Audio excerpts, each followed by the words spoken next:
Recently, I was at a conference for Olympic athletes, and we had 150 of the top people going to the 2012 Olympics come together for basically a swagger conference. It was awesome. And to that group, we had Dr. Ernie McCullough come and speak. And Dr. Ernie McCullough, you're like, who's Dr. Ernie McCullough? He's an 86-year-old Olympian who competed at the 1948 London Olympics in athletics. This guy took a boat over to the UK that was designed by the same people who designed the Titanic.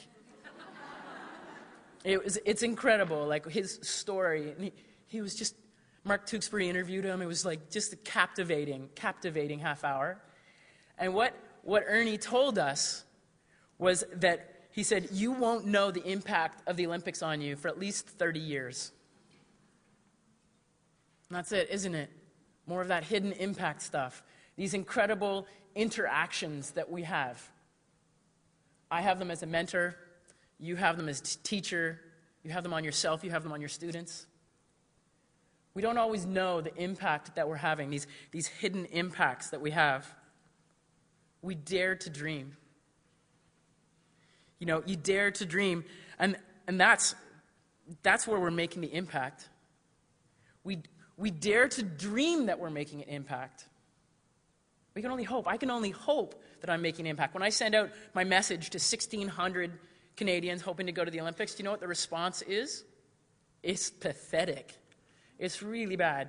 I never get reply. I'll be like, I started off when I started doing this for the Vancouver team, and originally it was like 900 people for a winter team, and I was sending these messages out to, and I was like, tell me what you think, or recommend your best sport movie, because I'd be talking about an incredible movie that I saw, like Man on the Wire, or something like that. I'm like, give me your favorite sport movie, and of the 900 people, I might get, if I got 10 replies, I'm like, that was wicked. That was really wicked. But I also started to doubt that there was, like, anyone was listening. Are they really listening to me? Like, am I making an impact? Again, I'm daring to dream that I'm making an impact. Is this all ego right here, that I just send them an email? You know, I just talk with them and I think it's making a difference? I was actually a bit, I almost stopped the program. I almost stopped sending out these emails, and you know, I went to one of these meetings, and I probably had a few more athletes come up to me and said, I like your email. So I was up to like, 25, you know, of 900 people were like, that, I like your emails. When I went to the Vancouver Games, I was a member of the Canadian team for the Vancouver 2010 Olympics, and I thought I was the mentor of the team, but I was starting to feel a little bit more like a mascot with the replies I was getting back. I cannot tell you how uplifting it was.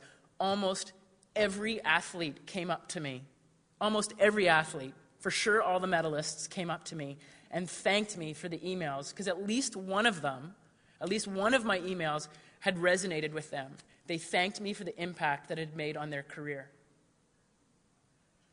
Whew, that was kind of nice.